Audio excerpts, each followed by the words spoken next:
উন্নয়নের প্রতিশ্রুতি দিয়ে ঢাকা ২ আসনের বিএনপি মনোনীত প্রার্থী ও ডাকসুর সাবেক বিপি আমানুল্লাহ আমান বুধবার সাভারের তেঁতুলঝরা ইউনিয়নে ব্যাপক গণসংযোগ পরিচালনা করেছেন।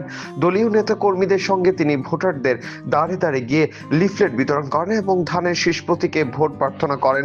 গণসংযোগকালে আমানুল্লাহ আমান এলাকাবাসীর সঙ্গে কুশল বিনিময় করেন এবং রাস্তাঘাট, কালভার্ট নির্মাণ সহ সার্বিক অবকাঠামো উন্নয়নের আশ্বাস দেন। তিনি বলেন, জনগণের সমর্থন পেলে এলাকায় দীর্ঘদিনের সমস্যাগুলো সমাধানে কার্যকর উদ্যোগ নেওয়া হবে।